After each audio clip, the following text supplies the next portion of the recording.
RP Studio Tutorial di sini, channel yang paling mantap jiwa raga soal duit. Karena di sini kita bakal ngomongin duit lagi. Dan hari ini kita bakalan bahas soal penghasilan dari YouTube ya. Karena kemarin tuh sempat banyak yang nanya, "Bang, cara lihat penghasilan di YouTube itu gimana? Mau lihat channel sendiri atau penghasilan channel orang lain?" Bisa, sama-sama bisa. Yang paling gampang, yang pertama dan paling gampang adalah kita harus masuk ke Social Blade. Cuma nanti di sini kita akan buktikan apakah akurat atau enggak informasi dari Social Blade ini. Udah masuk ke Google Chrome, silahkan kalian masuk dulu ke Social Blade. Ketik aja Social Blade ya. Nah, Social Blade YouTube. Terus masuk ke Social Blade YouTube kayak gini. Social Blade itu bisa ngelihat penghasilan dari YouTube, bisa ngelihat dari blog, bisa ngelihat dari pokoknya banyak banget hal-hal yang bisa diintip dari Social Blade ini. Nah, di sini kita masukin aja, ini kan daftar YouTuber yang kelas dunia ya. 25 series atau 25 user YouTube yang paling top. Nah, kita bisa sortir berdasarkan negara di sini. Cuman kalau bisa langsung aja di sini dicari. Misalkan mau lihat siapa ya, Dwi Kalem, karena kita ada ininya ya, ada source dari Social Blade sama dari penghasilan si Mas Dwi sendiri. Penghasilan Mas Dwi sendiri udah sering dibahas di YouTube, jadi kita nggak perlu minta izin ke dia karena dia udah sering share juga di YouTube, di Facebook juga udah aktif banget, di grup Facebook itu dia udah aktif banget. Kita tinggal cek aja langsung di sini. Di sini kan udah tertulis ya. Nah, di sini ada namanya, ada headernya. Header YouTube itu ini gambar yang di atas, terus ini gambar icon atau gambar profil dia. Terus di sini ada estimated monthly earnings. Nah, di sini adalah estimasi atau perkiraan penghasilan dari setiap bulan. Terus di bawahnya adalah setiap tahun yang di bawah ini. Nah, di sini kita bisa lihat bahwa minimal 163 sampai maksimal 2600-an. Informasi ini akurat. Sebenarnya untuk melihat akurat atau enggaknya bisa dilihat dari channel dia bahas apaan, terus jumlah penonton mingguannya berapa. Nah, ini kan lagi meningkat terus nih. Terus sama itu tadi seberapa aktif subscriber dia nonton video-video dia. Terus apakah si ini benar-benar real segini atau enggak? Kita bisa masuk ke Facebook, terus nyari akun si Mas Dwi Kalem ini. Kalau di akun Facebooknya dia tuh Dwi Irfansyah. Nah, di sini kita udah masuk Facebook ya.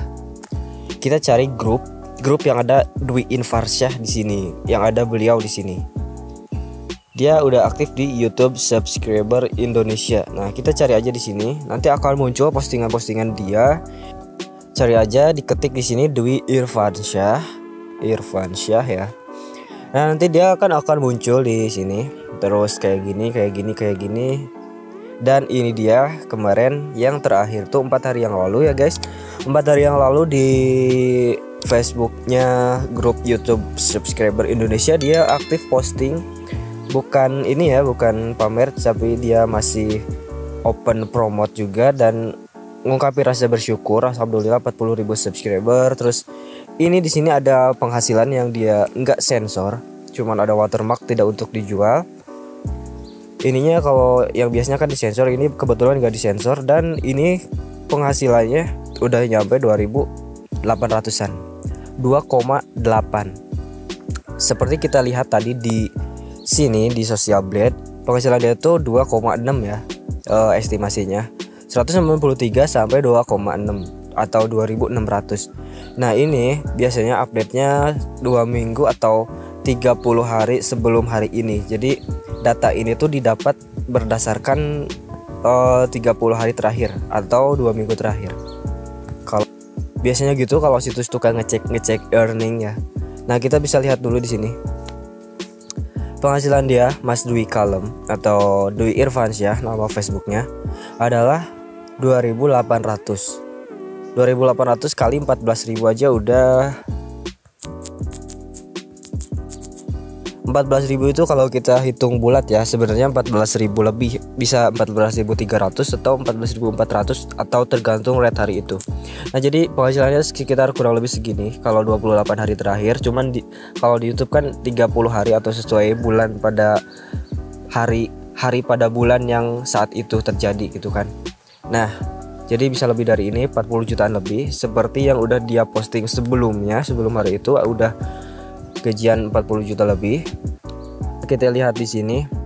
Ini adalah penghasilan dari Mas Dwi Kalam, dan saya percaya aja karena dia kan bahas seputar keuangan. Kalau di keuangan itu di YouTube bahas keuangan itu ininya gede, RPM-nya gede, dan dapat penghasilannya juga otomatis gede. Beda sama hiburan kayak Mobile Legends yang exe dan hal-hal yang hiburan kayak gitu, apalagi kalau yang nggak viral atau jarang viral, jarang naik.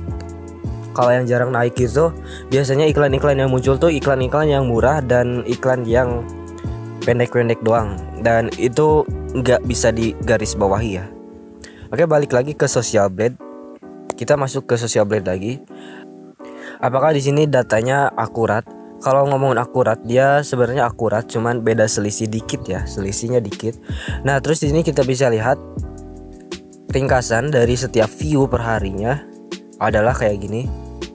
Jadi per tanggal ini tuh udah tercatat ya, sampai saat ini tanggal 7 September itu udah dicatat dia nambah sekitar 100 subscriber dan masih live itu lagi berjalan, ongoing. Nah, dan penghasilannya hari ini tuh dia antara 6 sampai 96 lebih padahal ya, karena view-nya aja udah banyak. Ini per hari loh, ini per hari. Nah, ada titik dimana dia dapat sehari banyak banget itu pas waktu tanggal 27 Agustus, yang dia juga udah bahas di Facebook ya. Dia cara bukan mencari tahu Sumedang, tapi mencari tahu berapa penghasilan dari YouTuber, penghasilan YouTube orang lain, dan penghasilan yaitu dia YouTube orang lain ya. Kita bahas YouTube orang lain dulu aja, nanti kita bahas punya sendiri. Oke, terima kasih buat Mas Dwi Irfansyah atau pemilik channel Mas Dwi Kalam. Saya nggak izin dulu karena dia source-nya udah ada di Facebook dan kita juga berteman. Jadi tinggal diiniin aja, tinggal di dibandingin sama Facebook-nya dia dan YouTube-nya dia. Kalau masuk grup YouTube yang sama. Oke, semoga video ini bisa bermanfaat dan memicu kalian untuk lebih semangat lagi. Dan saya percaya kalau channel keuangan atau vintage itu bayarannya gede banget, karena pengiklan itu bayar lebih gede lagi ke AdSense atau ke Google Ads, dan itulah terjadi kerjasama antara publisher dan pengiklan. Dan yang punya iklannya itu dapat klien juga. Jadi semua saling menguntungkan, berhubungan dan simbiosis mutualisme. Semoga video ini bermanfaat. See you on next video and bye bye.